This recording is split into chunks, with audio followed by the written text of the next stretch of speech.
melakukan diseminasi tentang penerapan budaya positif di sekolah, yaitu di SMP Negeri 18 Palu. Jadi hari ini saya menyampaikan rencana saya sekalian untuk mohon izin kepada Bapak untuk kegiatan tersebut. Ya. Oke, saya mengapresiasi sangat mengizinkan tentang budaya positif. Karena ini kita kan sekolah penggerak angkatan 1. Ini sejalan betul dengan sekolah penggerak. Walaupun kita sudah laksanakan, kalau semua beriringan dan ditambah lagi memperkuat tentang budaya positif dari CGP itu lebih baik lagi. Jadi di dalam implementasi kurikulum merdeka kan ada empat hal ya. Pertama itu budaya termasuk budaya positif. Kemudian ada intrakurikuler memasukkan karakter dimensi Pancasila. Kemudian ada P5 dan terakhir ekstrakurikuler. Dan dia menempati urutan pertama itu budaya.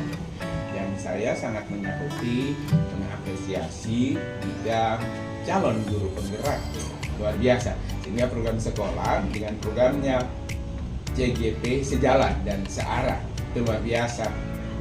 Insya Allah saya akan melakukan diseminasi itu ya, tentang misalnya perubahan paradigma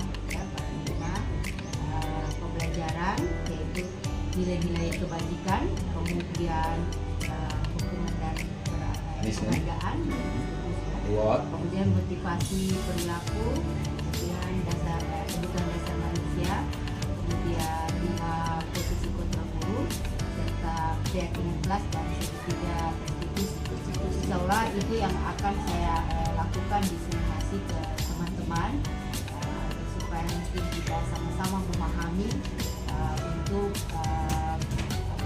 kebaikan atau perkembangan sekolah kita ini lebih baik dengan melaksanakan budaya positif nanti di sekolah.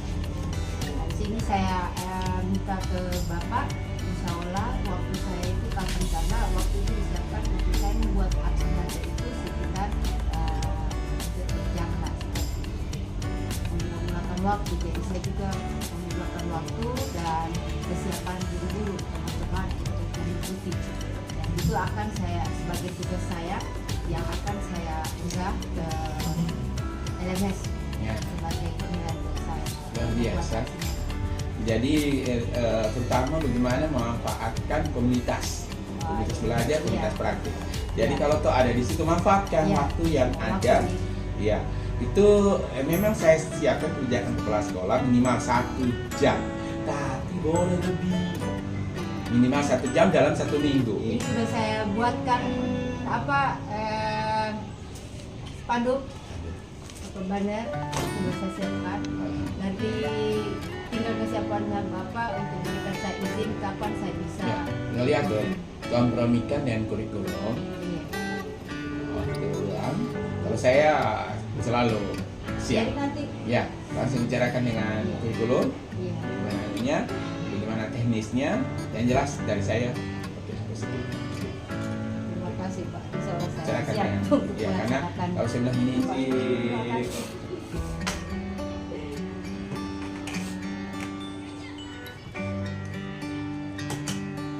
tadi saya berruang ke Bapak untuk izin, kemudian saya juga sampaikan sama Selamat pagi, salam sejahtera untuk kita semua.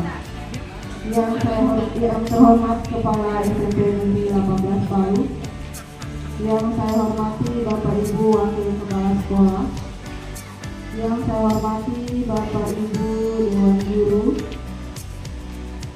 Alhamdulillah, bersyukur kita panjatkan kehadiran Allah Subhanahu wa Ta'ala, Tuhan yang Maha Esa, karena pada pagi hari ini kita masih diberi kesempatan untuk hadir di tempat ini dalam rangka mengikuti pembukaan aksi nyata budaya positif, diseminasi penerapan budaya positif di sekolah SMP Negeri 18 Palu yang akan disampaikan nanti oleh Ibu Masmun SPD sebagai calon guru penggerak angkatan 9 Kota Palu. Kita berangkat ke acara selanjutnya, yaitu arahan dari Kepala SMP Negeri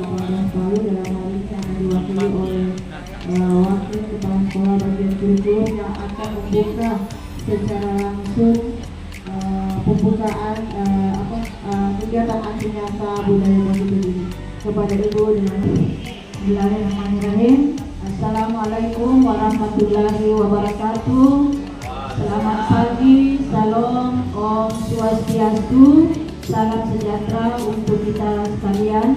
Tabib, puji syukur senantiasa kita selalu panjatkan kehadirat Allah Subhanahu wa Ta'ala, Tuhan Yang Maha Esa, karena pada pagi hari ini kita bisa hadir di tempat ini untuk mengikuti salah satu kegiatan yang merupakan rangkaian kegiatan dari calon guru penggerak yang kebetulan sekolah kita ada satu orang yang mewakili. Kita masih dalam keadaan sehat walafiat. Salawat dan taslim kita haturkan kepada junjungan Nabiullah Muhammad sallallahu alaihi wasallam, kepada para sahabat, kepada kita sekalian yang sampai hari ini atau sampai saat ini kita masih selalu setia menjalankan ajarannya hingga akhir zaman. Yang saya hormati Bapak Ibu Wakil Kepala Sekolah SMP Negeri 18 Palu, kegiatan yang kita laksanakan ini walaupun sebenarnya secara tiba-tiba hal ini sudah disampaikan oleh Ibu calon guru penggerak sebenarnya dari minggu yang lalu, tapi karena ada kegiatan yang diikuti oleh guru-guru SMP Negeri 18 Palu yaitu Google ya, sehingga Ibu Masnur mau melaksanakan tapi gurunya kurang, jadi tidak efektif itu kegiatan yang dia akan laksanakan. Sebenarnya kegiatannya Ibu Masnur ini sudah selesai minggu lalu, dan ucapan terima kasih kepada Bapak Ibu guru yang sudah meluangkan waktunya bisa hadir pada saat ini, karena saya berpikir bahwa kegiatan kita ini sangat penting. Ibu, kita melangkah ke acara yang selanjutnya yaitu pembacaan doa. Kegiatan hari ini mari kita awali dengan doa pada saudaraku agama sahabat menyampaikan kita dengan Islam dan kita. Al-Fatihah bil qabul wa tamamul kalimatu Rasul Muhammad sallallahu alaihi wasallam. Penyampaian atau diseminasi penerapan budaya positif di sekolah yang akan disampaikan oleh Ibu Masnur. Tapi kita mulai dengan briefing dulu. Kepada Ibu Masnur dengan hormat disilahkan. Sebelum kita memulai destinasi ini, mungkin ada di antara teman-teman yang pimpin speaking. Teman-teman siap? Siap. Siap? Siap. Tangan, kalau saya bilang tangan ke depan, ya silakan ikuti ya. Apa yang saya bilang, ya ikuti apa yang saya bilang.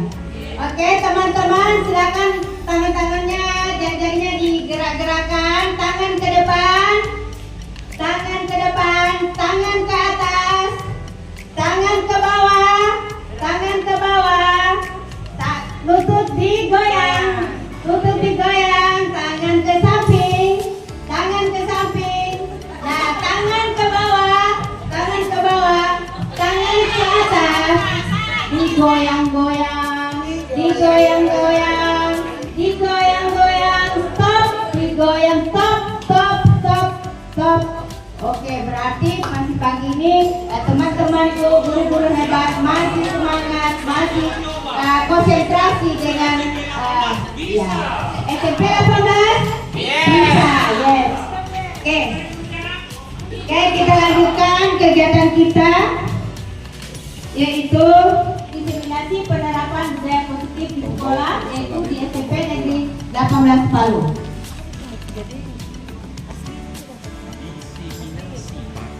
Konsep pemahaman budaya positif ini itu ada beberapa ya konsep, yaitu perubahan paradigma belajar, disiplin positif, nilai-nilai kebajikan, teori motivasi, hukuman dan penghargaan, kemudian restitusi, kebutuhan dasar manusia, 5 posisi kontrol guru, keyakinan kelas, dan segitiga restitusi.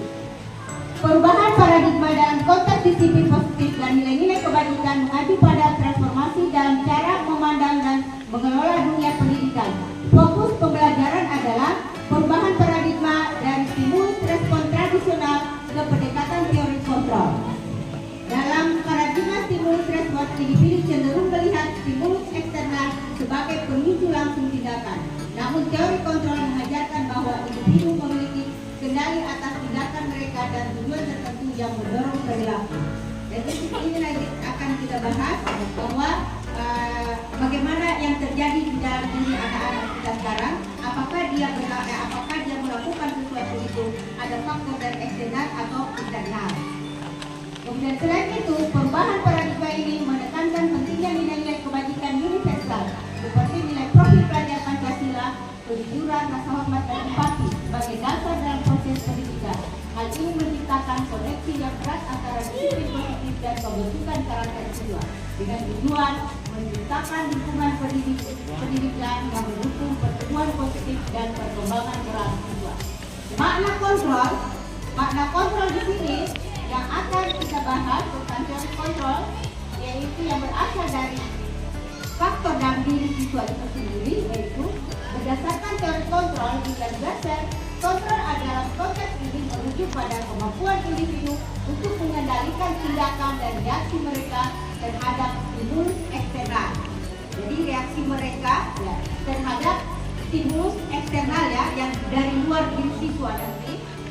Dasar menjelaskan bahwa individu memiliki kendali atas tindakan mereka, bahkan ketika mereka merasa diperintah oleh faktor-faktor eksternal. Jadi anak-anak murid, kita selama ini berarti kita itu melihat bahwa murid itu kita kontrol ya, semuanya kita mengontrol murid. Tapi bukan berarti bahwa anak-anak itu mau melakukan sesuatu itu. Ya, itu melakukan sesuatu ingin juga dikontrol seperti itu, baik positif maupun negatif. Ilusi bahwa semua pembuatan positif efektif dan bermanfaat. Siapa bisa memberikan tanggapan?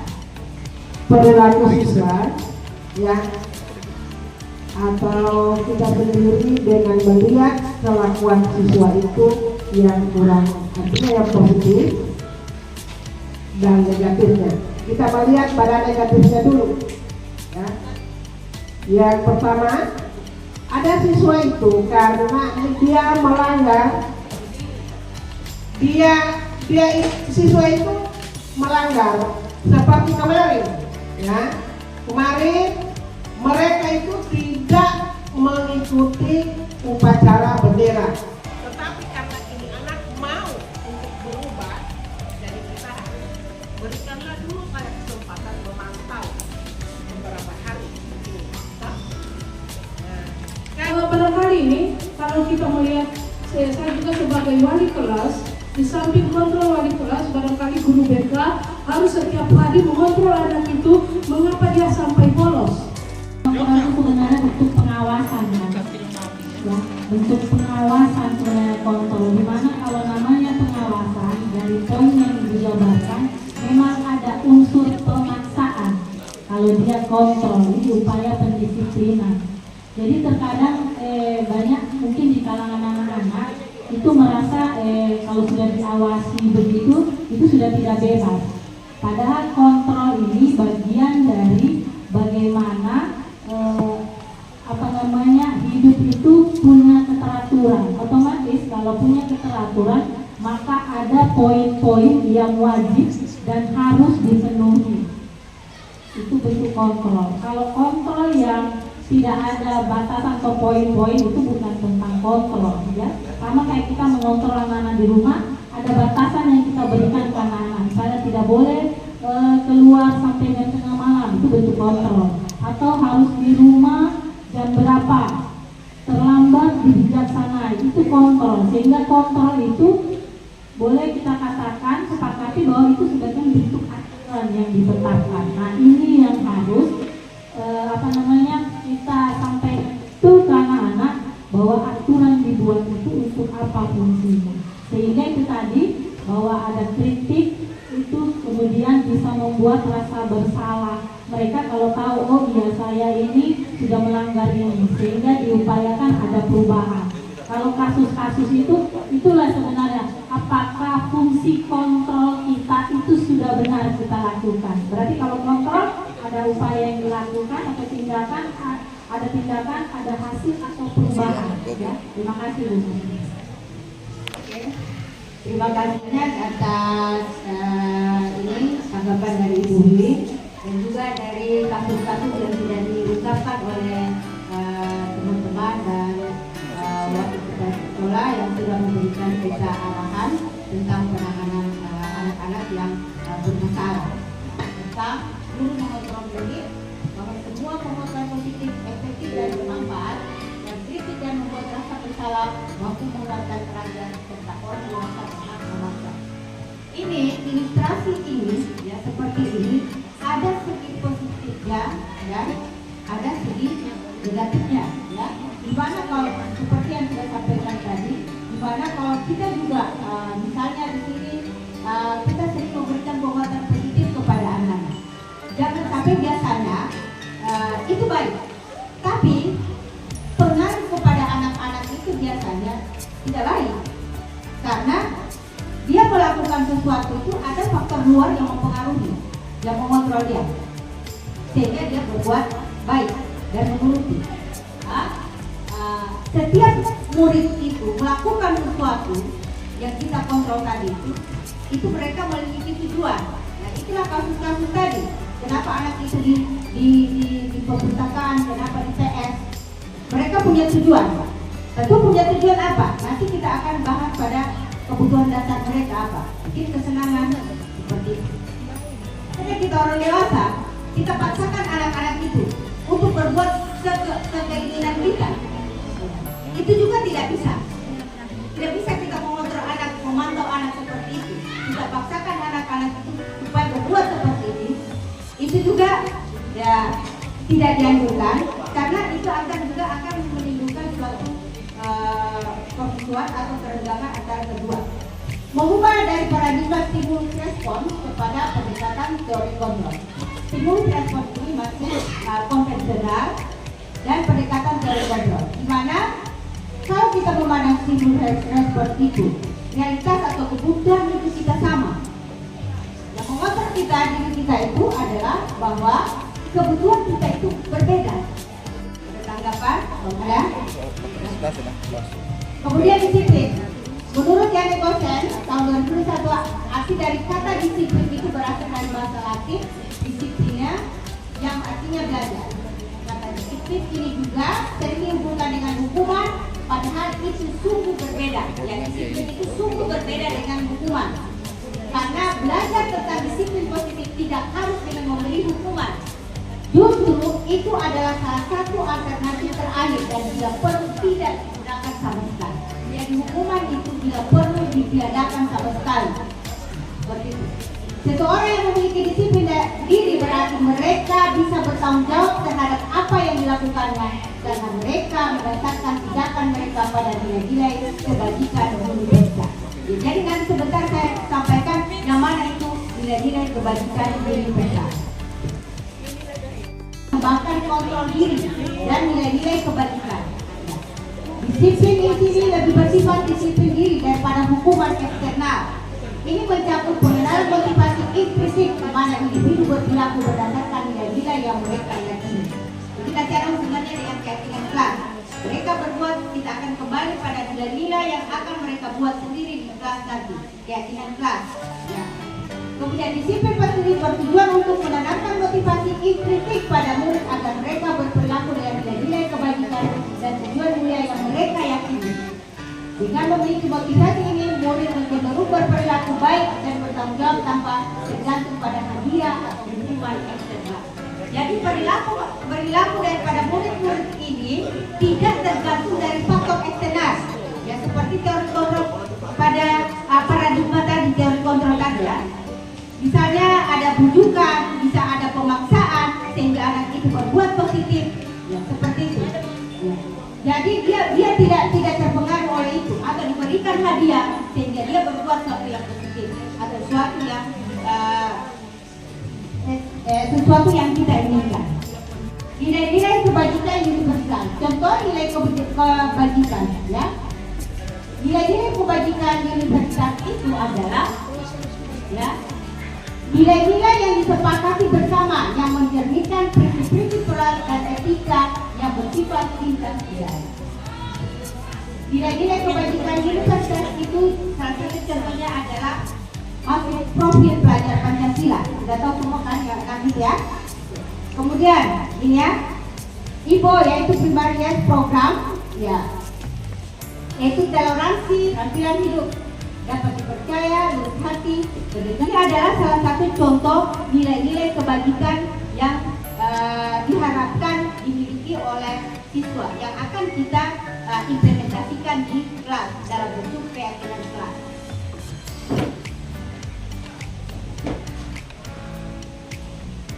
Motivasi perilaku manusia. Menurut Diane Gosen, ada 3 motivasi orang itu melakukan motivasi, yaitu untuk menghindari ketidaknyamanan atau hukuman. Jadi, kalau kita termotivasi karena saya tidak mau ditegur, karena saya tidak mau dihukum, gitu ya, biasanya timbul motivasi. Kemudian karena dia tidak merasa nyaman, sehingga dia bermotivasi, harus motivasi karena dia tidak merasa nyaman. Kemudian untuk mendapatkan imbalan atau penghargaan dari orang lain. Misalnya, oh saya berbuat seperti ini supaya saya dapat penghargaan. Mungkin kita juga di sini sudah banyak dapat penghargaan ya. Tapi jangan sampai itu adalah faktor eksternal yang muncul dalam diri kita, ya. Karena di sini kan ada penghargaan yang diberikan kepada kita. Jadi itu untuk mendapatkan imbalan atau penghargaan dari orang lain. Jadi kita jangan termotivasi disebabkan karena ada imbalan atau penghargaan. Kemudian ya, itulah ya. Kedua itulah faktor ekstrinsik, ya, faktor luar dari dalam diri. Jadi begitu juga pada siswa. Jangan sampai kepada siswa karena dia tidak nyaman menghindari hukuman sehingga dia melakukan apa yang kita mau. Hukuman dan penghargaan serta hukuman. Hukuman adalah sikap guru sebagai penghukum dan membuat bersalah. Kemudian hukuman itu ditentukan sepihak oleh guru. Kemudian tidak ada korelasi antara kesalahan dan bentuk sanksi. Kemudian penghargaan. Nah, penghargaan dalam hal ini adalah sikap guru sebagai pemantau dalam memberikan penghargaan itu, jadi sikap guru sebagai pemantau. Kemudian ada kesepakatan antara guru dan murid. Ada korelasi logis karena disepakati bersama. Kemudian sama tidak konsekuen dengan restitusi. Mari kita lihat tentang restitusi. Restitusi adalah proses menciptakan kondisi bagi murid untuk memperbaiki kesalahan mereka, sehingga mereka bisa kembali pada kelompok mereka dengan karakter yang lebih kuat. Di sini ada proses kolaborasi yang mengajarkan murid untuk mencari solusi untuk masalah mereka dan membantu mereka berpikir tentang orang-orang seperti apa yang mereka inginkan dan bagaimana mereka harus memperlakukan orang lain. Jadi dalam hal ini kita sebagai guru, maka kita bertindak sebagai mari kita menghadapi persoalan masalah yang terjadi yang dilakukan oleh siswa itu bukan melalui hukuman ataupun penghargaan. Mari kita melakukan sebuah restitusi. Oke, sudah selesai. Oke, sudah selesai semua. Masih ada 21 sampai 30. Pertemuan akan kebebasan. Oh, siapa itu? Pahamkah? Iya, saya 21.30. 21 sampai 30. Kebutuhan akan kebebasan. Kebutuhan akan kebebasan. Kemudian Ibu Zulfiani? Saya 31 sampai 40, kebutuhan akan kesenangan. Mantap, kebutuhan akan kesenangan. Tepuk tangan dulu. Ubah Putin apa? 1. 1 sampai 10, kebutuhan akan merasa tidak diterima di sini. Butuh kasih sayang. Butuh kasih sayang. Kemudian Ibu Sri yang ke berapa? Di angka 2130. Oh, kebutuhan akan kebebasan. Gimana ini ya? Sudah jelas ini ya, Ibu Sri juga dia butuh bebas ya. Oke, kalau begitu mari kita lihat 5 kebutuhan dasar manusia ini. Lihat ya, di situ di kuesioner itu ada 4 saja. Di sini memang ada 5, saya tidak masukkan untuk kebutuhan bertahan hidup. Yang ada 4, yaitu siapa yang merasa diterima tadi, Ibu Agustina ya.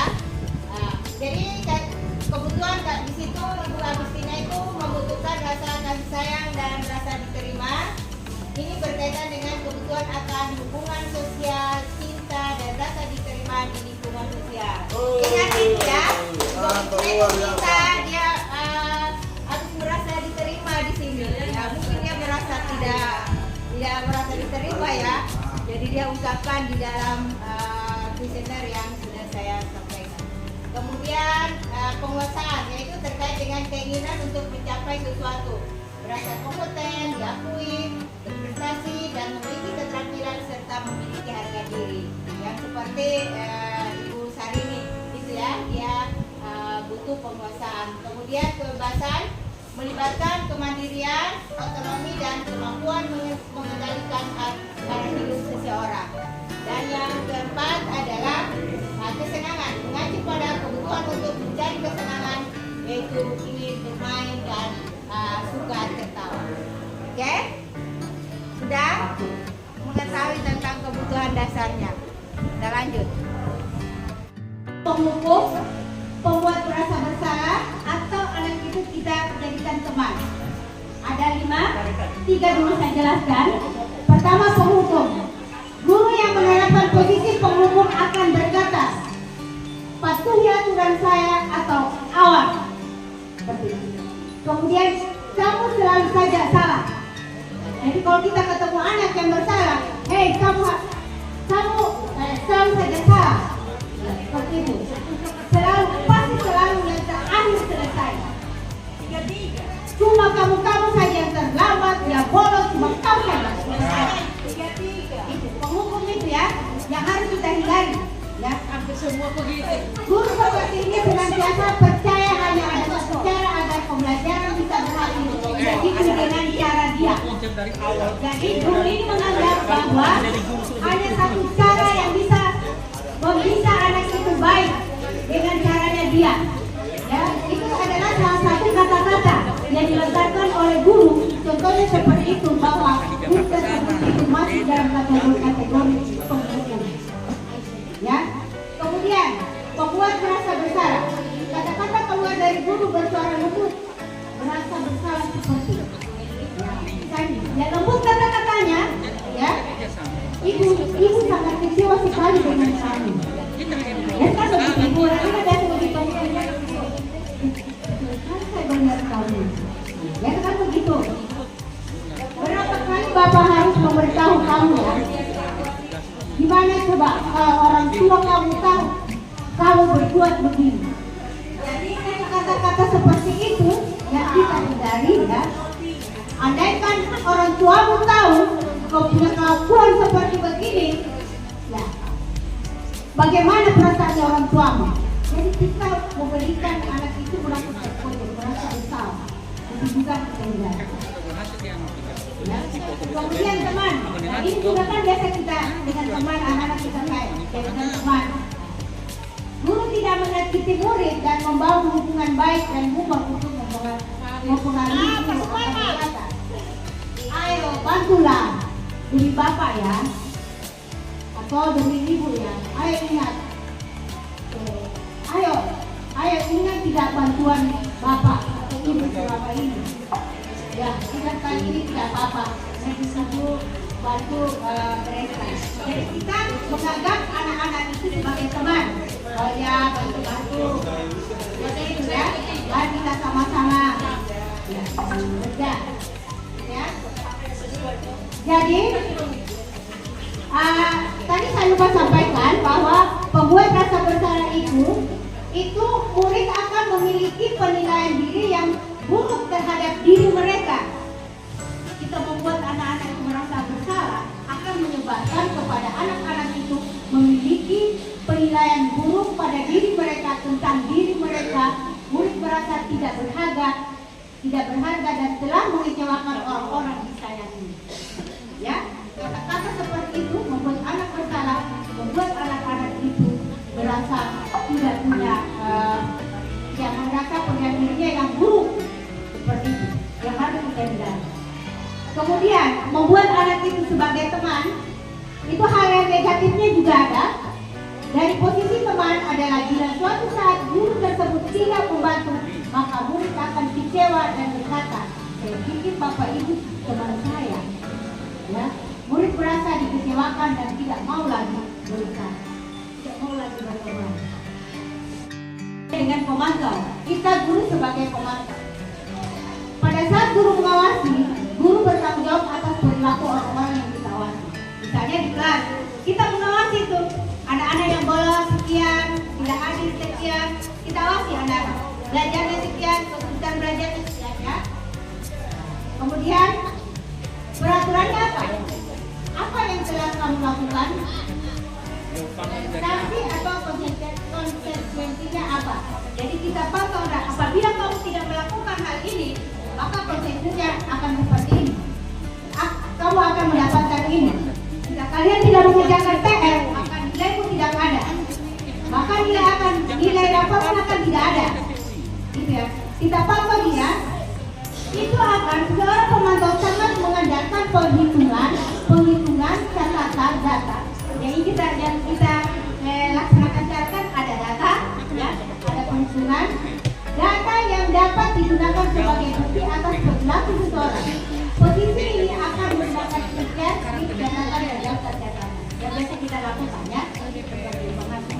Nah, dalam posisi kontrol guru ini, maka kita diharapkan, ya, dari kelima posisi kontrol ini, kita diharapkan sebagai guru itu bertindak sebagai manajer. Di mana kita bertindak sebagai manajer, maka kita juga tidak bisa menjadi pemantau dan menjadi teman bagi anak-anak. Jadi kita punya sikap sebagai manajer. Yang paling kita hindari adalah sikap menghukum. Kalau bisa itu tidak. Untuk kontrol guru sebagai manajer, guru berbuat sesuatu bersama dengan murid, ya, mempersilahkan murid mempertanggungjawabkan perilakunya, mendukung murid agar dapat menemukan solusi atas permasalahannya sendiri. Jadi pada saat kita anak-anak berbuat suatu kesalahan, maka dipersilakan murid itu mempertanggungjawabkan perilakunya. Jadi kata-kata apa yang bisa kita lakukan kepada anak-anak itu sebagai manajer. Jadi diharapkan guru itu bersikap, kontrol guru itu bersikap sebagai manajer. Kalau kita bersikap sebagai manajer, kita juga bisa bersikap memantau dan berteman kepada anak-anak. Apa biasanya kata-katanya? Apa yang kita yakini? Kembali ke keyakinan kita. Jadi jika ada anak-anak bermasalah, kita selalu melakukan restitusi kepada anak-anak kembali kepada keyakinan yang mereka yakini di kelas. Seperti itu. Kemudian, apakah kamu meyakininya? Jika kamu meyakininya, apakah kamu bersedia memperbaikinya? Jika kamu memperbaiki ini, hal ini menunjukkan apa tentang dirimu? Apa rencana kamu untuk memperbaikinya? Jadi kata-kata inilah yang Bapak dan Ibu, tugas seorang manajer bukan untuk mengatur perilaku seseorang. Kita tidak atur perilakunya, ya. Kita membimbing murid untuk dapat mengatur dirinya. Jadi melalui keyakinan atau kebijakan-kebijakan yang universal yang kita berikan kepada anak-anak atas kesepakatannya di kelas nanti, maka kita membimbing murid untuk dapat mengatur dirinya. Seorang manajer bukannya memisahkan murid dari kelompoknya, tapi mengembalikan murid tersebut ke kelompoknya dengan nilai yang kuat. Jadi anak-anak yang bolos tadi, anak-anak yang tidak terlambat sekolah dan lain-lain sebagainya, segala macam kasus yang mereka lakukan ini, sebagai guru itu kita bersifat manajer. Bagaimana caranya supaya anak ini kembali ke teman-teman yang lebih kuat. Itu adalah tugas guru. Dan kita di sini berusaha menyalahkan antara satu dengan yang lain. Itu adalah tugas guru. Ada tanggapan tentang ini? Untuk 5 posisi kontrol guru ini saya praktekkan dengan teman-teman, praktekkan dengan murid-murid. Boleh dilihat di channel YouTube 5 posisi kontrol guru, gitu ya. Kita ke keyakinan kelas. Mengapa keyakinan kelas? Mengapa tidak peraturan kelas saja? Di sini kita membahas tentang keyakinan kelas. Pembentukan keyakinan sekolah atau keyakinan kelas. Keyakinan kelas bersifat lebih abstrak, dibuat dalam bentuk positif, tidak terlalu banyak sehingga mudah diingat dan dipahami. Sebaiknya sesuatu yang dapat diterapkan di lingkungan sekolah atau kelas. Warga sekolah berkontribusi dalam pembuatan keyakinan sekolah atau kelas lewat kegiatan surat pendapat, meninjau kembali keyakinan sekolah atau kelas dari waktu ke waktu. Contoh daripada keyakinan kelas. Bagaimana mendapatkannya ini Bapak Ibu? Kenapa di sini saya biasa mengatakan di kelas itu kita buat suatu keyakinan kelas dari nilai-nilai kebajikan. Ya, dari nilai-nilai kebajikan tadi kita buatkan sebuah keyakinan kelas, ya, sebuah keyakinan kelas. Jadi kalau bisa, nah, di kelas itu ada keyakinan kelas. Kenapa guru bidang studi itu juga boleh menggunakan keyakinan kelas? Misalnya kita membuat keyakinan kelas yang tidak ada misalnya di lingkungan kelas itu. Boleh guru bidang studi membuat keyakinan kelas. Misalnya guru olahraga, dia punya ada kesepakatan kelas yang mereka yakini. Misalnya soal baju olahraga dan lain sebagainya. Itu ada kesepakatannya. Nilai-nilai kebajikan apa? Misalnya nilai disiplin. Nah, di sini keyakinan kelas ini misalnya tadi saya sudah menyampaikan tentang nilai-nilai kebajikan. Nah, nilai-nilai kebajikan inilah yang kita sampaikan di sini. Untuk nilai keyakinan sekolah itu biar tidak usah banyak ya, biar cuma 7 saja. Kita ambil dari satu keyakinan, ya, satu keyakinan sekolah atau kira-kira apa? Keyakinan sekolah yang bisa kita ambil, misalnya hormat, misalnya. Kami meyakini bahwa sangat penting untuk menghormati semua orang dan barang milik orang lain. Kemudian bekerja sama maksudnya. Kami meyakini bahwa sangat penting untuk mengerjakan segala pekerjaan atau mengikuti kegiatan yang telah ditugaskan. Terima dan diteliti.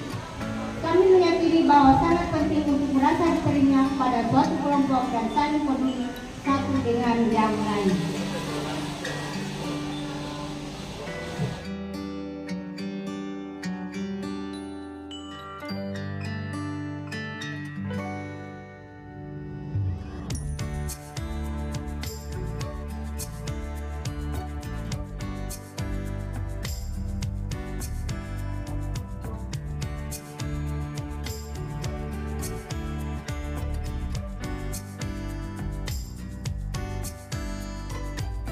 Jadi caranya seperti ini ya, membuat suatu keyakinan sekolah atau keyakinan kelas.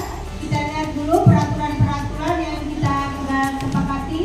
Kemudian kita merubah peraturan ini menjadi kalimat yang positif.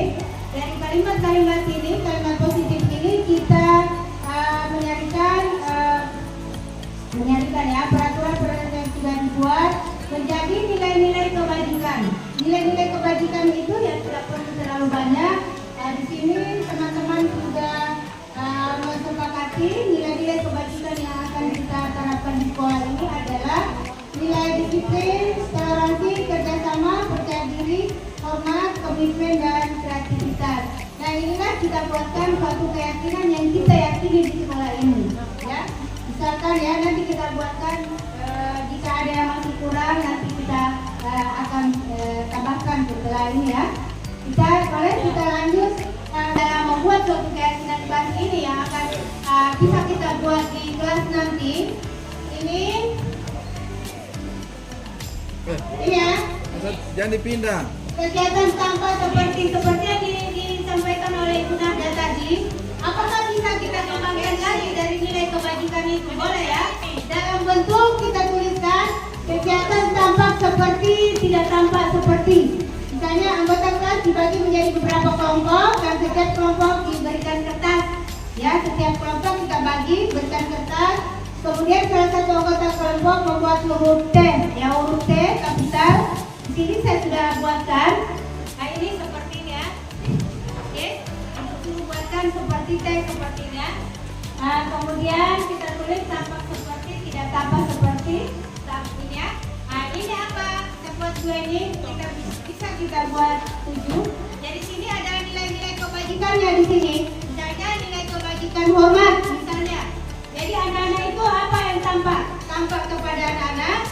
Coba saya kasih contoh di sini. Ini dulu saya jelaskan ya. Guru memberikan salah satu keyakinan kelas kepada setiap kelompok. Kita berikan keyakinan kelas kepada setiap kelompok. Kemudian dua kelompok bisa mendapatkan keyakinan yang sama. Selanjutnya setiap kelompok diminta untuk bercurah pendapat tentang keyakinan tersebut. Tampak seperti apa dan tidak tampak seperti apa. Maka dari keyakinan yang kita berikan kepada anak-anak, kita suruh anak-anak menuliskannya di sini. Kemudian hasil curah pendapat di sini, kelompok dipresentasikan pada kelompok besar dan kertasnya ditempel di sekeliling dinding kelas untuk dapat melihat setiap warga kelas agar menguatkan pemahaman. Jadi setelah itu anak-anak ini menempelkan di kelas nanti untuk menjadi sebuah keyakinan kelas. Contohnya seperti ini. Ya. Contohnya seperti ini ya. Yang ini tadi, yang ini contoh seperti ini. Itu ini contohnya ada di slide, yaitu nilai kebajikan hormat. Misalnya, hormati guru di saat masuk dan setelah pelajaran selesai. Nah ini yang kita tidak lihat kepada anak-anak ya. Kenapa saya beri seperti itu contohnya? Pengalaman saya masuk di kelas itu kita sudah di dalam, anak-anak masih tidak ada lagi seperti dulu.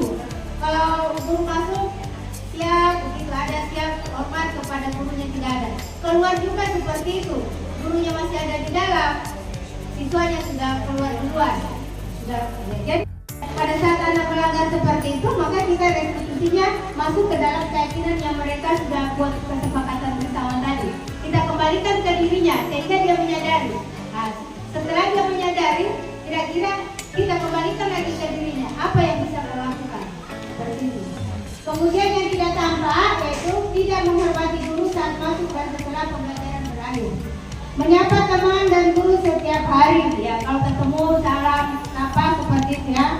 Kemudian taat kepada teman dan guru. Itulah contoh keyakinan ya.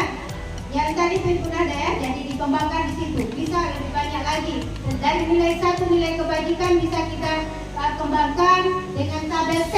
Yang istilahnya tabel T, tampak seperti dan tidak tampak seperti. Biasanya yang tidak tampak seperti itu suatu pelanggaran yang mereka lakukan. Jadi kebajikan berikutnya adalah kerjasama. Kerjasama misalnya apalagi toleransi dan lain sebagainya. Ini untuk pendalamannya bisa kita buat seperti ini. Kita juga membuatnya seperti model Y. Terdengar apa yang kita dengar, ya, terlihat dan berperilaku. Kita lihat, misalnya di sekolah kita buatkan satu keyakinan dalam bentuk seperti ini, terdengar. Biasa di antara teman-teman atau di antara murid kita dengar, ya. Bagaimana itu kata baik kita gantikan menjadi suatu keyakinan kita, kata-kata yang ini, kata-kata yang baik. Jadi apa yang terdengar di situ? Gantinya baik itu kira-kira apa? Yang anak-anak yang sekarang ini yang lagi viral itu. Iya, nah seperti itu. Bisa diikuti kita tuh, ya atau kalau kita sih iya, itu kan sudah merupakan suatu kebajikan ya yang terdengar. Kemudian kalau lewat misalnya tabe, itu yang terdengar. Tabe, iya, kemudian itu. Yuk saya bantu. Kalau di antara kita, kalau kita buatkan keyakinan di sekolah kita, misalnya di antara guru apa yang bisa kalimat-kalimat minta tolong Le. Kita panjangnya Le karena kita di Palu Le ya. Mohon maaf Le. Kalau yang mana Le ya, kalau di sini ya Le, mohon maaf Le. Nah, seperti itu. Tolong ya. Biasa seperti itu.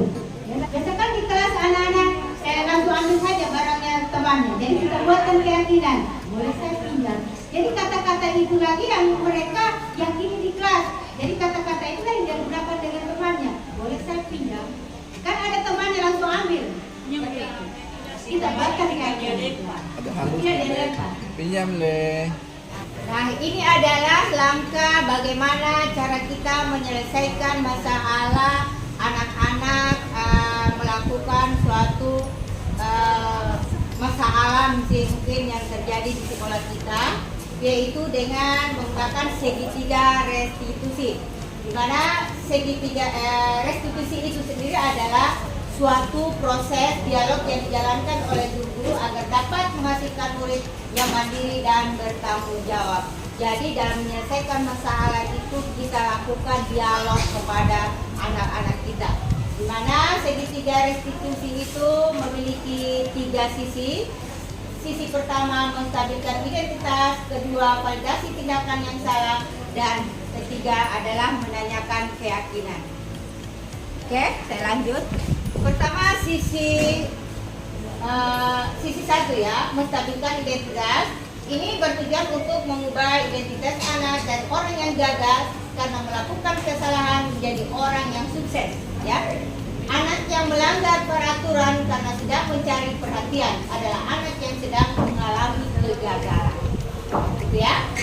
Jadi apa yang bisa kita sampaikan kepada anak-anak pada saat kita menstabilkan identitas itu? Bisa kita memberikan kata-kata berbuat salah itu tidak apa-apa. Tidak ada manusia yang sempurna. Kemudian saya juga pernah melakukan hal seperti itu dan kita bisa menyelesaikan ini. Lanjut sisi 2 yaitu validasi tindakan yang salah. Nah, menurut teori kontrol semua tindakan manusia baik atau buruk pasti memiliki maksud atau tujuan tertentu untuk memenuhi kebutuhan dasarnya. Sebagai contoh, kita mungkin tidak suka sikap seorang anak yang terus-menerus merengek, tapi bila sikap itu mendapat perhatian kita, maka itu telah memenuhi kebutuhan anak tersebut. Kemudian apa yang bisa kita lakukan kepada anak-anak pada saat kita merestitusi validasi tindakan yang salah ini kepada anak-anak, yaitu kita bisa menyampaikan padahal kamu bisa melakukan yang lebih buruk ya dari itu ya. Kemudian kamu pasti punya alasan mengapa kamu melakukan itu. Kemudian kamu patut bangga pada dirimu sendiri karena kamu telah melindungi sesuatu yang penting bagi kamu. Ya, mungkin itu adalah salah satu contoh daripada pertanyaan-pertanyaan atau dialog yang kita sampaikan ke anak-anak ya. Kita masuk pada menanyakan keyakinan. Nah, itulah gunanya kita tadi telah mempelajari tentang nilai-nilai kebajikan ya.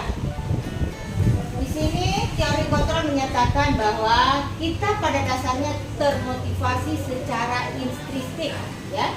Pertanyaan-pertanyaan di bawah ini menghubungkan keyakinan anak dengan keyakinan kelas.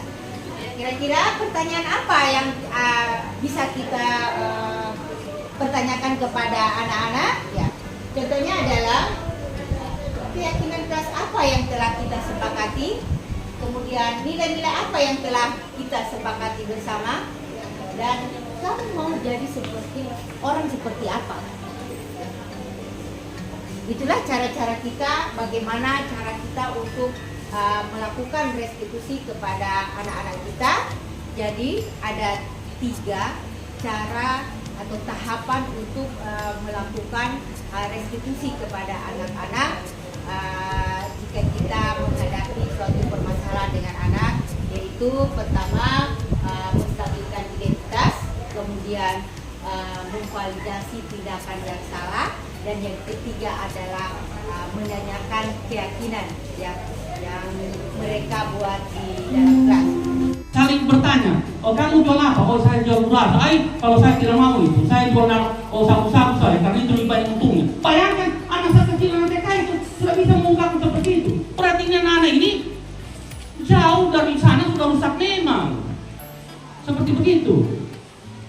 Jadi mungkin kalau orang bahasa mengatakan itu buah jatuh tidak jauh dari pohonnya. Baik yang diproduk, baik juga hasilnya. Jelek yang diproduksi itu jelek juga hasilnya. Oke, terima kasih. Nah, itulah tadi sudah saya jelaskan terdahulu tadi bahwa kita itu ada berapa macam. Ini saya buka kembali Bu tentang posisi kontrol guru. Kita itu harus berada di posisi manajer. Dimana kita posisi manajer, maka kita bisa memperlakukan kepada anak-anak itu kita sebagai pemantau dan sebagai teman dan bukan penghukum. Jadi kita bagaimana kita jadi posisi manajer itu ya, kita lihat. Ini ya, kita posisi manajer itu lebih apa ya? Emosi kita lebih ditekan karena kita itu jangan sampai kita menghukum anak-anak. Terkesan menghukum. Karena kesan kita menghukum anak-anak itu akan berpengaruh di masa kini, di masa akan datang. Dia pakai dia akan ingat. Kalau dia positif, mungkin positif terus. Jadi apa yang kita lakukan ke anak-anak akan berpengaruh. Kita bawa anak-anak seperti itu. Mari kita coba kita bawa ke tahapan segitiga restitusi misalnya. Ada 3 tahapan tadi.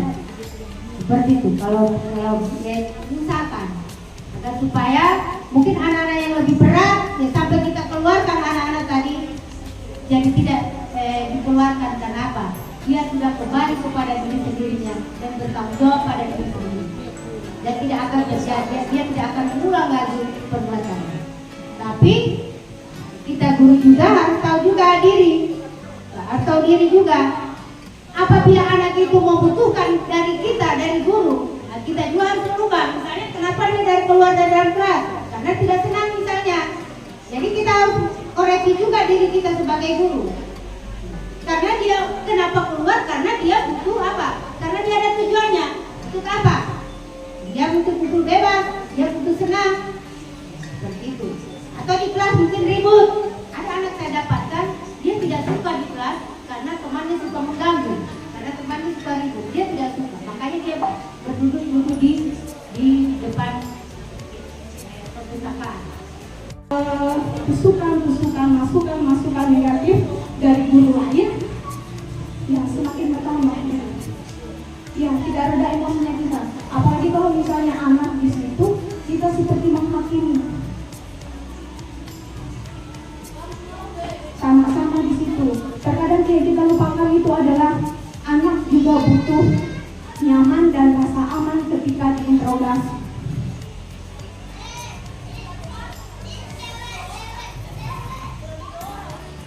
Karena kembali lagi si anak punya perasaan malu, karena yang anak ingat itu yang paling dalam mereka ingat adalah bagaimana cara kita memperlakukan dia ketika dia punya masalah. Itu akan tertanam di otaknya sampai dia berkeluarga. Apakah dia dilayani dengan baik atau tidak? Itu. Jadi mari kita sama-sama ketika menghadapi masalah anak ini tidak saling mendorong ini. Kalau begitu dikeluarkan saja, kalau begitu ini saja, untuk apa gitu. Kita cari solusi. Kita sama-sama dulu cari solusi. Kira-kira bagaimana anak ini? Kalaupun toh sudah diberikan perlakuan berulang-ulang dan maksimal, dalam diri anak ini memang tidak ada motivasi apa, ya biarkan nanti pengambil keputusan kebijakannya adalah kepala sekolah. Tetapi mari kita sama-sama, kita juga butuh namanya mengontrol diri, mengontrol emosi ketika berhadapan dengan anak-anak. Tidak mudah memang, tapi perlu kita usahakan supaya jangan sampai terpancing emosi kita ketika bertemu dan berhadapan dengan anak-anak yang bermasalah. Dan kita utamakan juga rasa nyaman dan amannya anak supaya ketika dia mengutarakan masalahnya itu dia bisa bicara. Dia tidak merasa dihakimi dan dituntut bahwa kesalahannya ini seperti ini, bahwa ini salah. Iya, dia pasti akan paham salah tapi dengan adanya dialog bahwa sedikit demi sedikit pasti dia akan tahu, oh ya ternyata perbuatan saya ini masalah, apa yang harus saya lakukan, dan dia tidak merasa diintimidasi. Karena sesuai tugas perkembangannya Bapak Ibu, kita tidak bisa mengukur dari pandangan kita, karena anak-anak usia dia memang pemikirannya seperti itu. Emosi mereka sering labur. Itu saja Ibu, terima kasih. Assalamualaikum warahmatullahi wabarakatuh. Oke, terima kasih atas tanggapan yang diberikan oleh Ibu Diki selaku guru pendidikan konsen di sini. Jadi terkadang kita lupakan itu adalah anak juga butuh nyaman dan rasa aman ketika diinterogasi. Yang anak ingat itu, yang paling dalam mereka ingat adalah bagaimana cara kita memperlakukan dia ketika dia punya masalah. Itu akan tertanam di otaknya sampai dia berkeluarga. Apakah dia dilayani dengan baik atau tidak? Mari kita sama-sama ketika menghadapi masalah anak ini tidak saling mendorong, oh ini kalau begitu dikeluarkan saja, kalau begitu ini saja, untuk apa begini. Kita cari solusi, kita sama-sama dulu cari solusi. Tetapi mari kita sama-sama, kita juga butuh namanya mengontrol diri, mengontrol emosi ketika berhadapan dengan anak-anak. Tidak mudah memang, tapi perlu kita usahakan supaya jangan sampai terpancing emosi kita ketika bertemu dan berhadapan dengan anak-anak yang bermasalah. Dan kita utamakan juga rasa nyaman dan amannya anak supaya ketika dia mengutarakan masalahnya itu dia bisa bicara. Dia tidak merasa dihakimi dan dituntut bahwa kesalahannya ini seperti ini, bahwa ini salah. Iya, dia pasti akan paham salah tapi dengan adanya dialog bahwa sedikit demi sedikit pasti dia akan tahu, oh ya ternyata perbuatan saya ini masalah, apa yang harus saya lakukan, dan dia tidak merasa diintimidasi. Karena sesuai tugas perkembangannya Bapak Ibu, kita tidak bisa mengukur dari pandangan kita, karena anak-anak usia dia memang pemikirannya seperti itu. Emosi mereka sering labur. Itu saja Ibu, terima kasih. Assalamualaikum warahmatullahi wabarakatuh. Oke, terima kasih atas tanggapan yang diberikan oleh Ibu Diki selaku guru pendidikan konsen di sini. Jadi mari kita sama-sama berbuat yang terbaik buat anak-anak kita, terutama yang dalam hal ini yang bermasalah, yang setiap atau sering kalau dia bermasalah, yang ada di kata-kata di sekolah sering, keluarkan saja. Mari kita ajak anak itu untuk berdialog dulu, tapi dengan suasana yang nyaman, di tempat yang nyaman, sehingga dia bisa mengungkapkan apa permasalahan dia. Ya. Jadi kita bawa dia ke tempat, jangan langsung kita, atau apalagi kalau dia langsung diteriaki, karena dia mungkin punya perasaan. Ya. Jadi jangan membawa anak itu seperti kita menghadapi anak dewasa, ya, perlakuannya seperti itu. Mari kita bawa anak itu sesuai dengan umurnya, kepada tingkatnya, sehingga di sini kita tidak berlaku untuk menghakimi anak-anak, ya. Mari kita adili atau mari kita eksekusi anak-anak ini dengan cara yang baik, dengan cara yang aman, yang nyaman, dan tidak langsung menyalahkan, ya, menyalahkan seberat apapun tindakan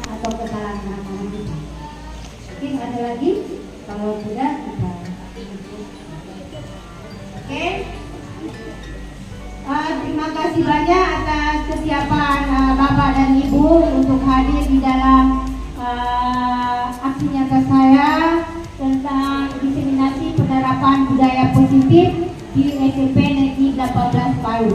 Semoga apa yang sudah saya sampaikan ini dapat bermanfaat bagi kita semua, bagi warga sekolah SMP Negeri 18 Palu. Demikian saya akhiri dengan mengucapkan wabillahi taufiq wal hidayah. Wassalamualaikum warahmatullahi wabarakatuh. Untuk penerapan segitiga restitusi ini ada di link YouTube saya, yaitu Family Belajar 1019 ya, ada di situ. Nanti saya share. Nanti materi ini juga ada di YouTube.